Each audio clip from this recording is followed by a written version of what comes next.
The election is just 2 weeks away, and campaigning is continuing to ramp up across West Michigan. Today, Ivanka Trump and Pete Buttigieg made stops in Kent County, stumping for the president and Democratic nominee Joe Biden.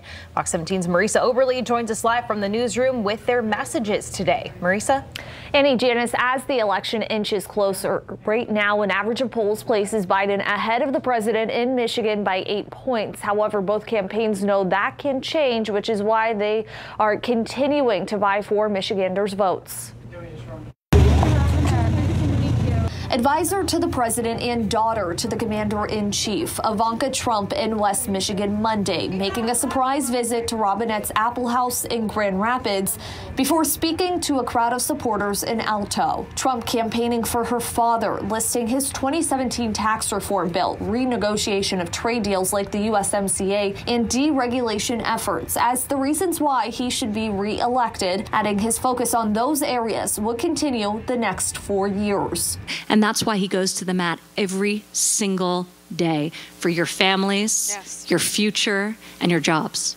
She also touched on the coronavirus pandemic. Right now, Kent County's positivity rate sits at 4.5%, a significant increase from previous weeks. The United States also leads the world with the highest number of infections and deaths. Trump instead saying there is no strategy behind shutdowns and local communities know what's best. We have to know how to live with this. We have to do so safely. We have to be responsible. Meanwhile, supporters of former Vice President Joe Biden say President Trump mishandled the pandemic, which is why he should go. And that's not good enough. We shouldn't settle for that. Not when we have so many good people here doing the work, being undermined by their own president. Former Democratic presidential candidate Pete Buttigieg canvassing for Biden and other Michigan Democrats in Grand Rapids earlier in the afternoon. Buttigieg adding issues like the economy and health care are at stake this November. All these things add up to a shared view of where our country ought to go.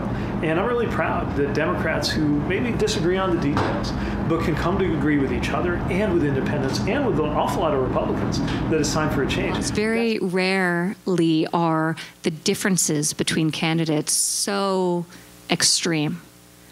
And what we're fighting for is the heart and soul of this country. Now, the campaigning in Michigan does not stop here. Eric Trump will host 2 events, one in Lansing and the other in Willis tomorrow. Jill Biden will also make her way around the east side of the state on Tuesday before heading to a drive-in rally in Saginaw. All of this ahead of the final presidential debate this coming Thursday. I'm reporting live in the newsroom, MARISA Oberle, Fox 17 News.